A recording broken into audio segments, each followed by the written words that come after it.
A Ana estava em casa de manhã.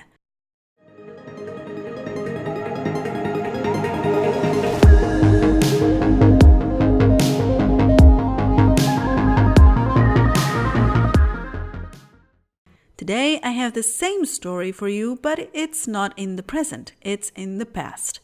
So you'll see the verb estar conjugated in the imperfect. To download the free PDF with the transcript and the English translation of this text, you can do that at www.portugueselab.com/103. Let's get started. First, I'll read the story slowly and then at normal speed. A Ana estava em casa de manhã e estava cansada porque já era sexta-feira.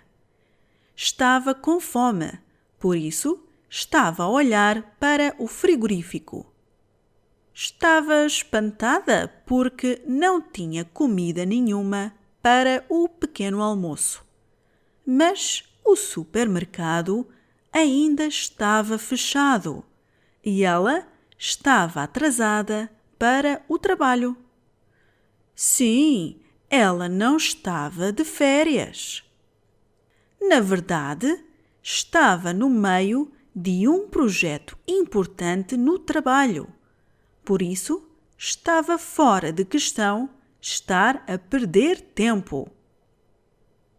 And now at normal speed. A Ana estava em casa de manhã e estava cansada porque já era sexta-feira. Estava com fome, por isso estava a olhar para o frigorífico. Estava espantada porque não tinha comida nenhuma para o pequeno almoço. Mas o supermercado ainda estava fechado e ela estava atrasada para o trabalho. Sim, ela não estava de férias. Na verdade, estava no meio de um projeto importante no trabalho. Por isso, estava fora de questão estar a perder tempo. E é tudo por agora, querido ouvinte. Até à próxima. Tchau, tchau!